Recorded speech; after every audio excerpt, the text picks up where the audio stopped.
you need to have really good leg control when you're wearing these spurs too. You know what I mean? Because you don't want your legs going behind you and sticking them in the flank or anything like that. You try to keep your out in front of you. And hi everyone, it's Amry, and this is a video that has been highly requested. We have been asked multiple times to make a video on this topic. We are really excited that we have the opportunity to film this today. You are not going to want to miss out on all these details. We are about to go meet up with Cisco, and he's going to be giving us all the good details and important information. But before we get started, there's a little intro that I want to show everyone, and maybe this isn't for everyone, but maybe it's for the people that don't quite understand yet. And if you have already seen by the title, we're talking about spurs today. So I took the boot off my foot. I've got my spur that I usually always have on my boots, and I just want to show something real quick.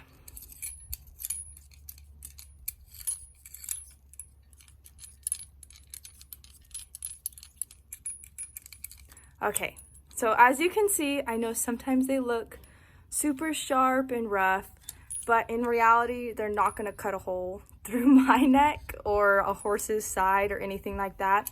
I mean, it might be different if I was taking this from way out there and stabbing myself, then we might see something different, but that's not how we use spurs. So I think it's all in how you use them, and Cisco's going to get into more detail, so I'm going to let him talk about all that stuff.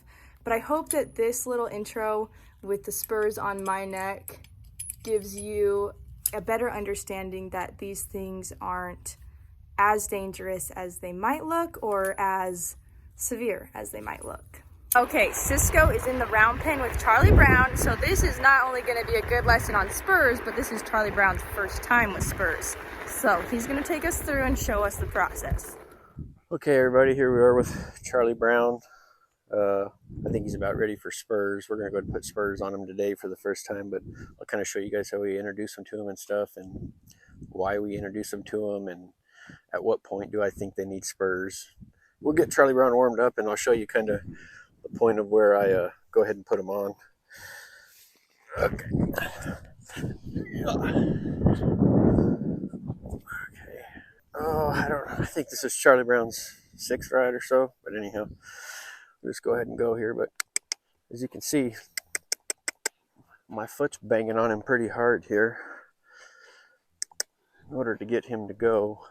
See how I'm kicking him pretty hard? He's not real reactive of it. He doesn't really want to go, but that's kind of shows me, he's getting pretty used to my legs clanging on him. So you could sit here and bang on him all day long, and it's like a fly landing on him. He don't even feel it, So we're going to go ahead and get him kind of going here a little bit and get him warmed up, and then I'll introduce the spurs to him. But that's kind of when I know that we need to progress a little bit.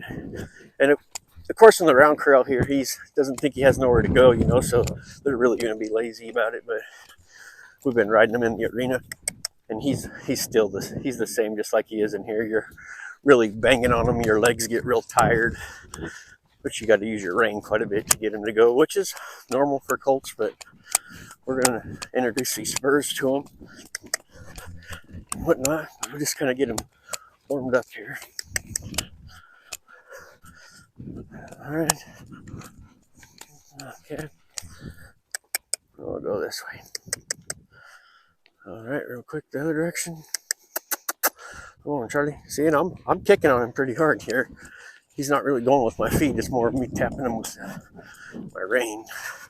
So that's kind of my indicator of I'm going to go ahead and introduce him to these spurs. All right. There we go. Charlie Brown's doing really good. All right. Okay, I think he's warmed up. We'll bring him to a one rein stop here. There he goes. All right. Direction, he's flexing pretty good. All right. There we go. Go ahead and get off here. My spurs are right over here. So here's my spur. It's I don't know, I got these from my granddad. I really like them, actually. So in spurs, I think, like when you choose the spur that you're going to kind of wear, it depends on your height too. So me, I'm not the tallest guy, but I'm not the shortest guy either. So this right here being your shank, you know, they're different lengths of them, you know, some they come out different ways and some are real long or whatever, but the longer you get out here like this, the more taller you're going to have to be, or taller guy you are, because your legs are so much longer, so you're not going to be able to touch the horse's belly because your legs will be way underneath his belly. So the longer it is, so you can touch him. So these ones are just kind of medium shank spurs, you know, they're not real long or whatever. I don't know the exact length on them or whatever, but I can touch about any horse I want with my size, big horse or little horse. So if you're a real small person, you'd probably only have a little bitty shank, you know, because your legs are up higher, so you're constantly touching the belly, you know. It's way, I don't know if that makes sense or not, but you're way out more, you know. But that's how I determine it. And then they got different types of rowels. This is a pretty dull rowel. We don't need a real sharp rowel when we're training horses. Not on these ones. I mean, there's certain places and times for it, but I don't know what this is, a 6-point rowel, so it's pretty easy. But we've also, usually what I do is I just kind of, I've done it with my stirrup quite a bit. I'm always tapping on them like this with my stirrup and kind of bringing them up into this, you know, see, so they kind of feel something tapping on them. And then I'll just kind of do it for, I don't know if it makes a difference or not. I like to do it, but I just kind of tap them with it, you know, and kind of roll it up and down. And I'll get down here, I'll get up in the cinch where I'm going to be, I'll get kind of behind my cinch over here. Just kind of let him really feel it. As you can see, Charlie Brown, it's pretty calm to it. I think that's because we did so much with our stirrups and stuff on him, but I love doing it like this, you know, and really letting him feel that. And I'll poke him with my fingers and stuff, and way before I do any of this, you know. But it's just kind of how I kind of let him know something a little different coming to him, you know. You can feel, see him kind of flinch a little bit, like he's just a little more responsive to it. Just going to help us get him going. And Charlie Brown, he's got to get broke to these spurs too, you know. He's got to know what they mean and stuff, you know. You don't just, they're not just to kick on them and abuse them with them, you know. They're just a tool to help us train these horses to get them to move around, you know, and stuff. So, but I'll kind of show you guys here how I do it. All right, all aboard. All right, so then when I first introduce him here, I'm gonna kind of get his head here, and I'll just kind of let him know I got it, you know. And I might kind of tap on him here a little bit and give him a little smooch. Just kind of get us to move around here. See, he's kind of moving that hindquarters there. I'm kind of tapping on him with my spur with it, and I'm just kind of showing him letting him feel that spur more or less, you know. And I'll do the other way, and I'm just kind of tapping on him. There he goes. See, I'm just barely tapping him. I'm just getting him to move, but I keep his head bent around, so if he did go to do something, I have his head and he can't completely just buck in half and try to buck me off, you know. But we've done so much groundwork with him and prepared him for it. He shouldn't want to either, though, you know. And then, like, right here, like, I'm kicking, but I don't know if you can tell, I'm not using my spurs. Just because you have spurs on doesn't mean you're always using them. So I'm just kicking him and going, you know. I'm just, my calf and my legs touching him way before my spur is, you know. So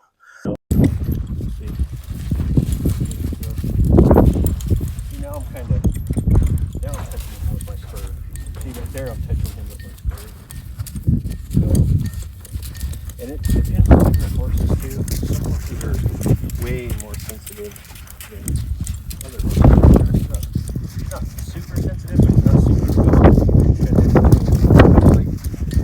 super pain tolerance. You know, some guys are really tough, and a little poke of the needle hurts them absolutely none, and then you get somebody else and they think they're gonna die. So it just depends, you know. But you know, see, like right here, I'm kicking him. I'm my spurs, but I'm not. You know, like right here, now I'm touching him with my spurs. You know, he ain't doing much.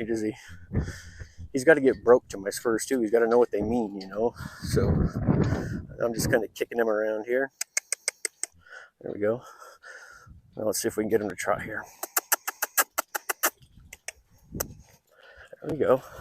And the big thing you need to have too, which I work on all the time, you need to have really good leg control when you're wearing these spurs too. You know what I mean? Because you don't You don't want your legs going behind you and sticking them in the flank or anything like that. You try to keep your out in front of you and keep your feet where they need to be, you know. So leg control's super important too when you're wearing these spurs, you know. They're all cues, you know, or where I kick him and stuff later on down the road of what I want his body to do. And then, you know, you start out pretty wide with them and then you just really narrow it up with your spurs, what that means for him to do, you know. Seeing like right here, I'm kind of kicking him. Now I'm touching him with my spur.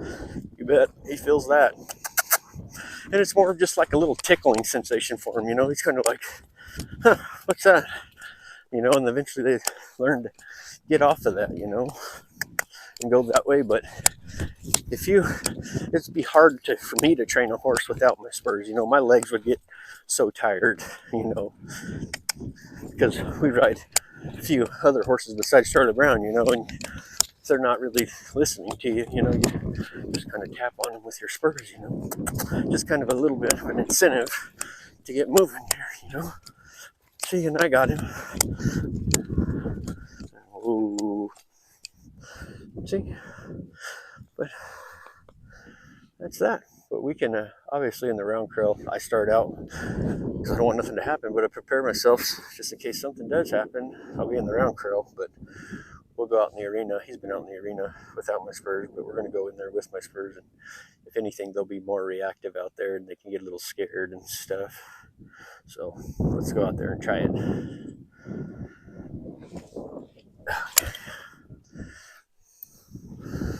All right, we're in the arena now with Charlie Brown. I've rode him in here a handful of times before, or a few times before, without my spurs on before I put my spurs on. So he's been in here before. But out here, they're probably a little more reactive if they run new because more places for him to go. It's a lot bigger and stuff. Like I said, I just kind of get him and I'll just kind of tap, get his head bent around, and I'll kind of let him feel my spur. I'm tapping with my right foot right now. See, I'm letting him feel that. And I'll go away. Just kind of introducing him to him, you know, and I'm tapping him with him. You kind of see him, oh, see it there? He didn't really like that, did he? He's like, what the heck is that tapping on me, you know? And it's normal for some horses to kind of kick up like that. They're just a little grouchy and they can't figure out what it is, you know. But so I got his head bent around and I'm tapping on him with him. See, he's a little more reactive out here. He's got a little more room to go and stuff. See, and I'll tap on him with him. I'm touching him with the left foot right now. See, I'll let him go a little ways. Eventually they just get used to it and they get broke to him, you know. So if your horse kicks up, don't think that it's your fault or you're doing something wrong. Sometimes they do that, you know. It's kind of they're like, what is that, you know, type of deal. But I just kind of tap on him, tapping with my right foot. See, he's getting around there. He's going. I'm going to tap him with my left foot now. This is where he kind of swished his tail a little bit and kind of stuck his foot up in the air a little. Smooching at him. There we go. You know, and eventually it's like where my legs were banging on him without my spurs on. They're going to get pretty used to it, you know. You did teach them what the cues mean and what they are, you know, and whatnot. So, see, I'm tapping on them here. I'm not really using my foot, my spurs. I mean, I'm using my feet more or less. Let's see if we can get them to try. There we go.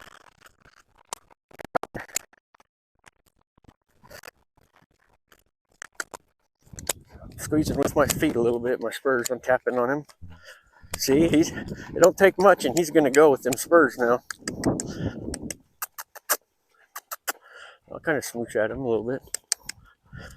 Just ask him to go. I kind of let Charlie Brown follow the fence and we kind of go wherever, you know, as long as he's moving his feet. You know, I don't really care. He don't get out of control, otherwise I'll run rein stop him there. And then as soon as he starts trotting, I release it, pressure, and I can let him go.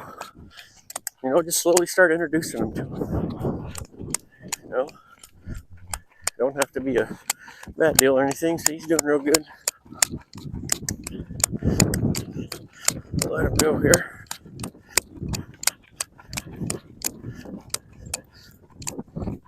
He's not wanting to turn all the way there, so I'll just go ahead and make him turn. There we go. I'll kind of help him. I'll smooch at him a little bit. I don't just completely try to send one through his ribs with my spurs. That's not what you want to do. Just kind of use all the little motions and commands that I used before and combine them with my spurs so he knows, what that means. It's that means we need to kind of move out, go forward a little bit. Eventually, we'll get really broke to him. He'll know what all the little cues mean. See, I'm tapping on him. Right here, I'm not touching him with my spurs at all. He's going. Like right here, turn to the left. I'm gonna tap on him with my right one. There. Then I use both right there to go forward. There we go. There we go. I'm gonna go to the right here. I'm gonna tap on him with the left one. There we go. I'm tapping with both of them here. There he goes.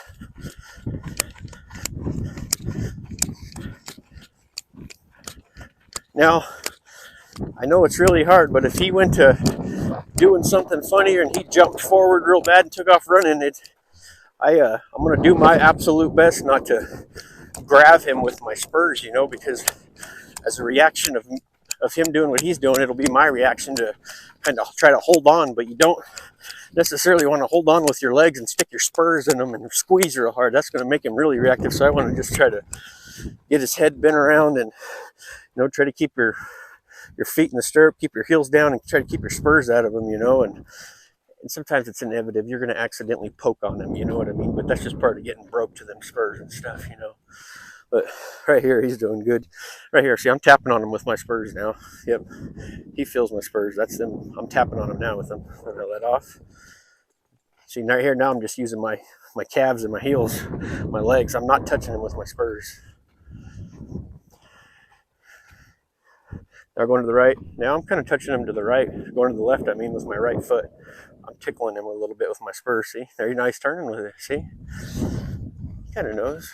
So I'm going to the right, and I'm going to tickle him with my left foot here just a little bit. See, he's just he knows how to get off of it just a little bit. So, ooh, there. I think that was super good for Charlie Brown. He wasn't too reactive of the spurs or whatever, just that one little swish of the tail, and he kind of half-heartedly kicked up. But some of them will do that every now and again, just kind of ignore it and go on about your business, act like it never happened. But he'll get broke to these spurs, and he'll do really good and stuff. Probably don't have very many. Charlie Brown's only a 2-year-old, so he's going really good. I've already swung my rope on him and stuff, and we rode him out here quite a bit and stuff. So I don't know, for our program, we'll probably go ahead and turn him out and get him back up in the spring or summertime. He's doing really good for a 2-year-old, and we put our spurs on. He might get another ride or 2 or 3, but for the most part, we're not going to get too crazy away with him. He's pretty good for where we want him to be, and we'll get off him. So, all right, everybody, thanks for watching and stuff. I hope this might help you out, these few little tips and whatnot on your guys' horses. But like I said, don't try to blow it out of proportion that spurs are bad and meant to make horses do crazy stuff or hurt them or anything, because that's not the case at all. It's just kind of, as horse trainers, we use them, just as a tool. It's no different than our lunging stick, you know what I mean? It's just a tool is all it is. It's nothing to hurt them or anything, Sometimes if you don't prepare them horses right, they might be a little reactive of them spurs, and even if you do, they still might react a little bit. Like Charlie Brown kind of swished his tail and kicked up in the air just a little bit. Just kind of ignore that and go on, It wasn't a big deal, As he got better, he did really good, I thought, But we did lots of, with our stirrup and tapping on them, and I use my fingers and I'll kind of tap them, and then I use my spurs. And I think if you do that, you're not going to have too big of a problem, unless you really grab a hold of them, as you're first getting started, But that's why we go to the round curl, so they can't really get away from us, And then as you get out here in the bigger deal, just the main thing is you really need to have good leg control if you're going to use your spurs, because you don't want to be hooking them all the time and stuff and whatnot. That's when horses are jumping sideways and stuff, especially horses that are a little more sensitive, and they're not near as dull, we don't want a super dull horse to where we're kicking on him, and he's not going. When we kick him, we want him to respond to us and go, that's our gas pedal, he needs to kind of go when we press on the gas, but anyhow, I hope that helped you guys out, and thanks for watching. And if you guys didn't get to watch Charlie Brown's come around our first ride, go watch his other YouTube video, And we did a lot of this, and we went through that and desensitizing and stuff, and to get him to where he is right now. So thanks for watching, guys. All right, thanks for watching, everybody. If you like our content, please subscribe to our channel, and we'll help you along the way as much as we can.